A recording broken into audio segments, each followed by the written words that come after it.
Hello, everybody. Before I go to my prepared remarks, let me just say that was just one of the most creative and witty evenings I have ever seen. I don't know when I have enjoyed myself so much. So thank you to the Legislative Correspondents Association for inviting me to join you tonight. Until I announced my campaign for governor, you probably knew me as that actress from Sex and the City. No, not that one. No, not her either. No, not her. The one with the bad hair.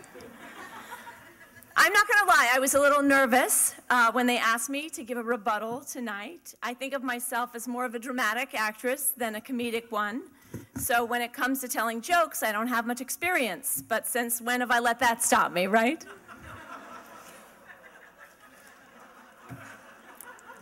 On Sunday, thank you.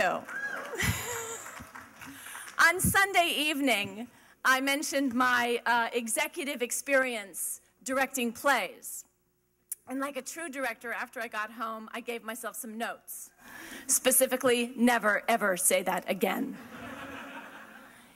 Not many people know this, but when I won my first Emmy in 2004, the award was handed to me by none other than a reality TV star Donald Trump.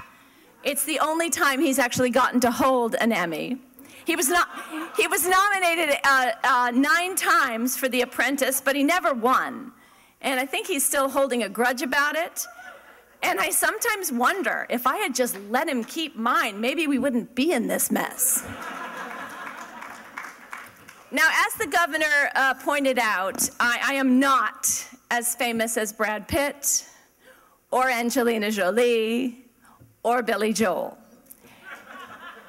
It is strange to be referred to as the celebrity candidate when most New Yorkers have never heard of you. Some outlets have been reporting that I am worth as much as $60 million, which unfortunately for me is very far from the truth. If I had that much money, actually run for governor, I could just buy off Andrew Cuomo.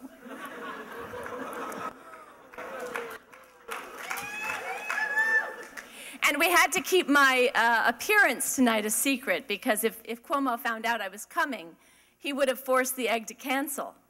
And you would have had to have find a second venue, and then a third. I hear that Andrew Cuomo has not attended this event very often as governor, and I've been trying to figure out why, because it's such a fabulous evening. It must be either that he dislikes the press, or that he can't laugh at himself, or just that he won't come to any event that's less than $25,000 a plate. I mean, Andrew is certainly not known for his comedic wit. After all, who can forget classics like Jews Can't Dance? Although I did read that Cuomo once made a video for the LCA show poking fun at his reputation for secrecy, and then he refused to release it to the public. So maybe he does have a sense of humor after all. One of Cuomo's allies recently called me a Prosecco-sipping Manhattanite. You see, Andrew Cuomo is not a big fan of Prosecco. He prefers Percoco. It goes better with ziti. Cuomo thinks that I should stick to acting, but after seeing Cuomo try to play the part of a progressive, I think he should stick to politics. His performance as a progressive have not been very convincing of late. You might say he's an unqualified thespian. That's right, when I first announced that I was running for governor, a Cuomo surrogate attacked me as an unqualified lesbian, but I wasn't fazed. We went ahead and, as planned, and we released a video calling for legalizing marijuana, because it's like Michelle Obama sort of said, when they go low, we get high.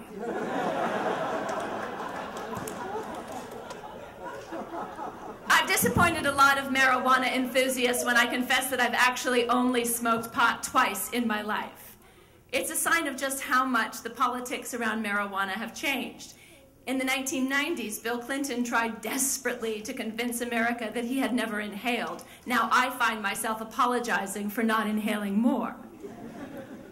Last year, Cuomo was talking about marijuana like a suburban dad from the 1970s. He called it a gateway drug. But now, at the rate Cuomo is changing, I expect that he'll be rolling a joint in his first campaign ad. It's a phenomenon you may have heard of. It's called the Cynthia effect. Since I got in the race, Cuomo has moved to the left on not only marijuana, but climate change, teacher evaluations, restoring voting rights, and banning plastic bags. He scrambled to dissolve the IDC and suddenly took a profound interest in NYCHA. Before this campaign is over, he'll be getting arrested protesting his own administration. Cuomo is trying to set himself up as the anti-Trump, but the two of them have a lot more in common than he'd like to admit. Andrew and the Donald are both from Queens. They both distrust the press, and they're both known for having big egos and short tempers. And at the rate we're going, by this time next year, their aides will all be in prison. Unlikely as it may seem, Andrew Cuomo and I do also have a few things in common as well. We both have famous last names. We're both lifelong New Yorkers. And neither of us is ever going to be president. I almost feel badly for Andrew. He thought that being a business-friendly third way centrist was the surest path to the White House. Now he finds himself wildly out of step with the Democratic base. $30 million might not be enough to distract voters from his conservative record. But the new dog might work. I am not under any illusions. This campaign is going to be an uphill battle. Just look at what I'm up against. Andrew Cuomo is an undocumented immigrant, and a Muslim, and a Jew, and black, and gay, and a woman seeking to control her body. How am I supposed to compete with a bio like that? Andrew Cuomo is known for dirty politics, but I have to give credit where it's due.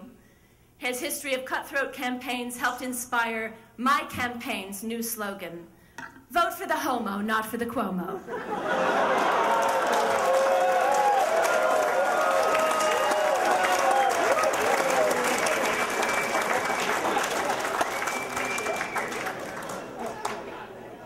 Though apparently the best attack he's got on me is that I give to charity. So right now I'm feeling pretty good about my chances. The governor likes to think of himself as an alpha male, a macho man, a real tough guy. He bullies reporters and political opponents. He boasts about how much snow he can shovel. He collects muscle cars. He wears a bomber jacket. So I'm just going to say what we're all thinking. It's clear that Andrew Cuomo is overcompensating for something. A centrist record.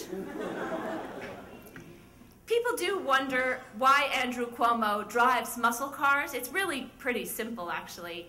He broke the subway. How else is he supposed to get around?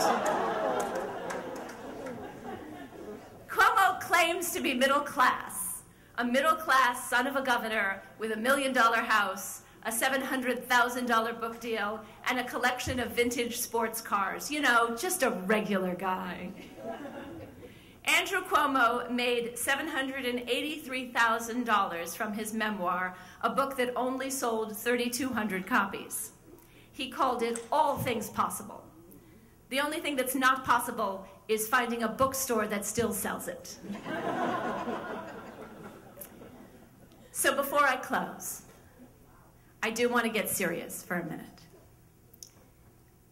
When my wife and I, Christine, started dating in 2004, I wasn't sure how people were going to react. Would it affect my career negatively? What was the best way to let people know? And when? I was worried about it. But after some agonizing, I just came out, and it turned out to be fine, and not such a big deal at all. It's not healthy when you feel like You have to hide who you are, and I wouldn't wish that on anyone. And that's why tonight, I think it's time for Andrew Cuomo to come out. As a Republican. The rumors have been out there for years. He's not fooling anyone. Who knows why he stayed in the closet this long? Maybe he thought it would hurt his career? Maybe he was afraid of disappointing his father? It must not be easy growing up feeling like you're different from everyone else, being red in such a blue state. So on behalf of somebody who's been there, I just want to say, Andrew, it's okay to come out and live openly as you are. Your donors won't love you any less.